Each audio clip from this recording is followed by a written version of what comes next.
subo a essa tribuna para registrar que o Senado tem uma grande oportunidade nesta semana de aprofundar a democracia no nosso país. Eu tenho dito e reitero que nós evoluímos muito nos últimos 30 anos. É importante registrar que há pouco mais de 30 anos nós vivíamos numa ditadura. E hoje, além de ter uma imprensa livre, que pode se manifestar livremente, nós evoluímos com a aprovação da Lei da Ficha Limpa, com a Lei da Transparência, com a Lei de Acesso à Informação, com a instalação da Comissão da Verdade. E isso não é pouca coisa para um país que, como disse, há 30 anos vivia numa ditadura. E é importante registrar que todos esses avanços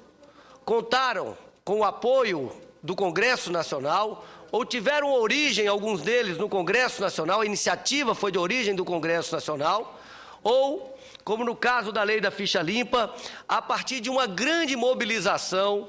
nacional. Importante registrar também que as últimas manifestações da população brasileira, especialmente dos jovens que foram às ruas defender a democracia, defender o aprofundamento da democracia, tinham como uma das suas grandes bandeiras o voto aberto e o fim da corrupção. É claro que a Lei de Acesso à Informação, como a Lei da Transparência, contribuem efetivamente para a redução, para o controle da corrupção no nosso país, ao colocar luzes sobre os processos administrativos e ao permitir que qualquer cidadão possa ter conhecimento dos atos da administração pública, ou seja, aprofundando os instrumentos de controle social da nossa população. E agora, o Senado tem uma grande oportunidade, porque o presidente Sarney, ouvindo o apelo de diversos parlamentares desta casa, e eu me incluo entre eles, de colocar para apreciação do plenário do Senado Federal a proposta de emenda à Constituição, que já está pronta há muito tempo para ser apreciada por este plenário, que termina com o voto secreto, instituindo o voto aberto.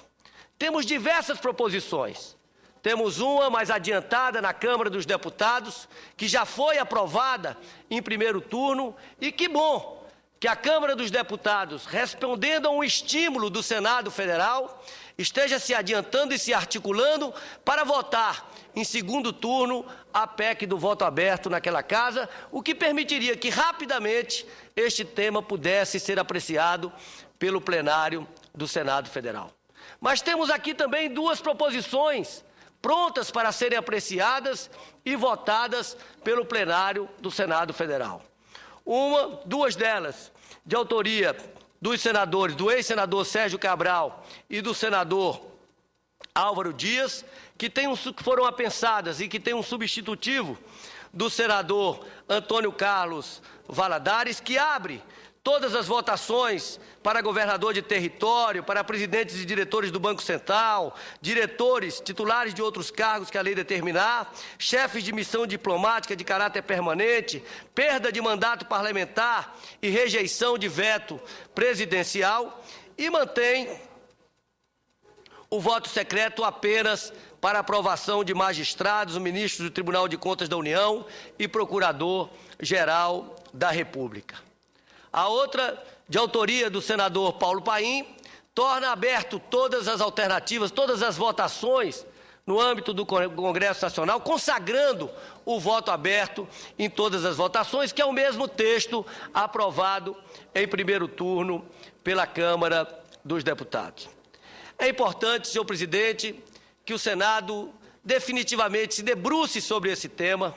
e possa aprová-lo na quarta-feira, inclusive, na minha opinião, e faço aqui essa sugestão aos líderes partidários, solicitando a quebra do interstício para que ela já possa ser apreciada também em segundo turno, na mesma quarta-feira, e assim possamos ter aprovado o voto secreto no âmbito do plenário do Senado Federal, e conclamando a Câmara dos Deputados a apreciar a matéria aprovada pelo Senado. Mas se também a Câmara dos Deputados aprovar a PEC em segundo turno e ela vier para o Senado, também sugiro que possamos priorizar essa pauta no plenário do Senado Federal para a instituição do voto secreto.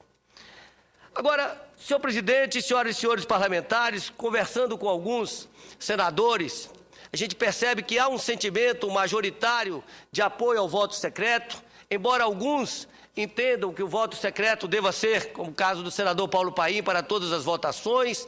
Alguns entendem que deve ser preservado o voto secreto para apreciação de vetos da Presidência da República, pela força de pressão que o Poder Executivo pode exercer sobre a vontade do parlamentar. Alguns defendem também que se mantenha secreta a apreciação de ministros de tribunais superiores, mas o que entendo que é absolutamente inadmissível, que só um corporativismo ultrapassado, um corporativismo que precisa ser extirpado definitivamente, é a utilização do voto secreto para apreciação de perda de mandato parlamentar. Não vejo sentido algum na permanência desta opção, desta determinação de voto secreto na apreciação de perda de mandato parlamentar por falta de decoro. Entendo que isso precisa ser modificado e o Senado tem que dar um exemplo em relação a isso. E digo mais, senhor presidente, eu entendo que como a Constituição determina que nós temos a liberdade de expressão, eu entendo que todo senador tem o direito de expressar a sua posição no ato de votação, entendendo o voto secreto como um direito que o representante tem de usar no momento da sua votação, até para se precaver contra eventuais pressões. Mas isso não pode ser uma obrigação do parlamentar, porque entendo, senador Pedro Taques, que a obrigação do voto secreto, especialmente no caso da perda de mandato parlamentar, estaria infringindo um direito